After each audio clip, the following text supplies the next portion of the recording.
categorized by everyone who has experienced World War II firsthand as the most terrifying sound you can hear alive. The sound of the sirens of the Junkers JB-87 Stuka, or as they are often popularly called, the trumpets of Jericho, is the most remembered by all those who had the misfortune of being the target of these enigmatic war machines for 5 civil years. Sailors, tankers, and soldiers instantly feared the screech generated by these planes.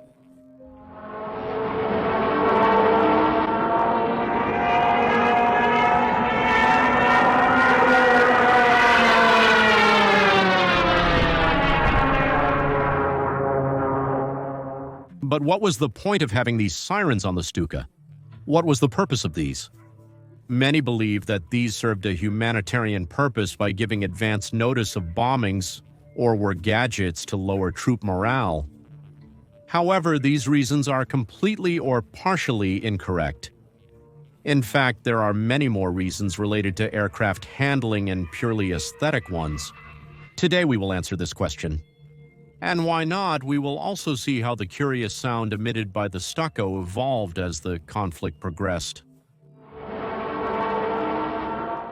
The origin of this sound came from different sources of the plane or even from the bombs they were dropping, changing in tone and origin as the conflict was developing. The Ju-87 would be developed in the mid-30s and would see its first combats in the Spanish Civil War between 36 and 39, but this would be more remembered for its role in World War II, particularly in the early years of conflict. This was a dive bomber, designed for the plane to launch from the heights, falling steeply, dropping bombs on its targets, in this way making the attacks extremely precise and sudden. These had 2 crew members, a pilot who controlled the front machine guns and released the bombs, and a gunner who was in charge of the rear defensive machine gun.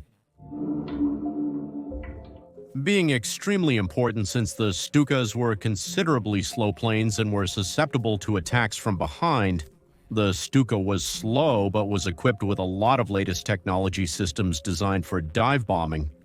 The most interesting was a system that automatically recovered the plane once it was in a steep dive. As you may know, diving, as the Stukas did, caused the crew to have to withstand really strong G-forces, which could cause the crew to faint. The recovery system, when it detected that the plane was at a certain height, automatically leveled the plane, saving the machine from imminent death. In this way, the crew regained consciousness once the plane was also normal. Focused on dive bombings, the sirens of the Stukas were developed. These were 2 and were on the fixed landing gear of the... Essentially, they were just a hollow piece of metal with a small hole. As the propeller blades turned, the air circulated inside the hole, causing an annoying squeak. In the initial models, the sirens had inside a small piece of metal that ensured the sound was only produced when the plane was in a nosedive. The reality is that the reason for these remains a very heated debate to this day. However, there are several widely accepted theories. According to testimonies from surviving pilots, the sirens were there to, through the force of sound, be aware of how fast they were diving and thus be able to control it, since while aiming with the sight, the pilot could not see the measuring instruments. Constantly knowing the speed was crucial for the dive bombing tactic, so much so that it justified the inclusion of the sirens in the Stuka. Not all pilots liked the sound of the sirens. If the sound was perfectly deafening on the ground, you can imagine how it sounded to the crew of the Stuka.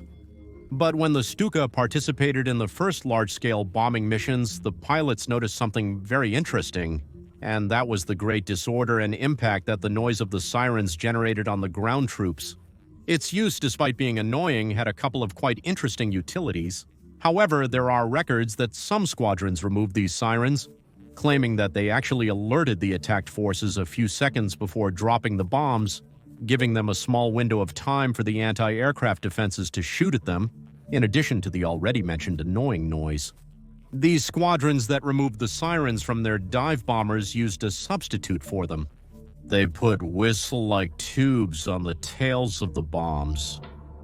It is unknown exactly when these whistle bombs were used, but they were already used in the Battle of England, so it was very early in the conflict, with the whistles generated by these being the origin of the whistle that bombs would have for over 60 years in all works of fiction.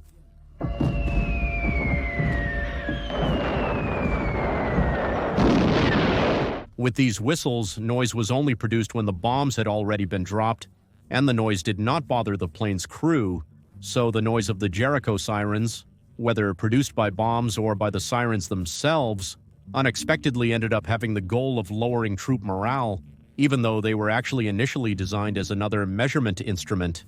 The harrowing effect of the sound of the Stukas caused great damage to the minds of the people who participated in the conflict. George Spence shared a story about his uncle who served in the conflict. My uncle Ian Clark served in the Russian convoys during World War II. He was in one of the worst episodes of World War II. Long after the war, when I was a child in the 50s and 60s, our mother warned us not to talk about the war if my uncle Ian was in our company. This was because he would get distressed and visibly tremble. What he saw in those convoys was unimaginable. Ian was a sensitive man and had to endure the most horrifying scenes when he was at sea. He told me they were regularly attacked by Stuka dive bombers moments after speaking with one of his fellow sailors. A squadron of Stuka attacked, and after the attack he saw his comrade's head floating. In the water, he returned home. Shattered, and the naval doctors instructed Ian's commanding officer, this man should not be sent back to sea for at least 6 months. I frequently reflect on my uncle, a good man. He was very loved by his family but was constantly haunted by the demons of his time. In these terrible convoys, may he rest in peace. God, Ian, God will take care of you in heaven. North Africa, theater of war since the 19th century. A fierce battle has raged here since November. Stukas are launching an attack on embarrassing tanks and troop gatherings on the Libyan-Egyptian border. The Stukas performed unparalleled in the early years of conflict. However, starting from the Battle of Britain and the subsequent Allied advance on both fronts, the Stukas began to suffer many casualties due to their slowness. The casualties were so abysmal that out of the 6,000 units produced until the end of the conflict, less than 16 survived the conflict, and only 2 aircraft are flyable and survive to this day. During the Battle of Britain, due to the sudden increase in Stuka casualties, development began on what would be its successor, the younger Ju-187 Super Stuka. The new design was truly impressive. To make it faster and therefore less vulnerable, the fixed landing gear was replaced with a retractable one. In addition, a tail was made that was capable of rotating 180 degrees downward during flight, so that it left an almost total view for the defensive gunner, only retaining the gull-wing characteristics of its predecessor. Its top speed was 400 kilometers per hour, only about 100 kilometers more than its predecessor.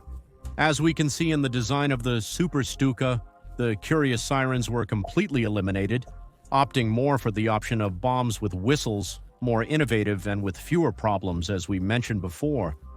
In the end, in 1943, the Super Stuka project was ultimately canceled, as the improvements really did not impress the high command, and they opted to keep the old design of the modernized Stukas, the Stuka Ju-87-500NG.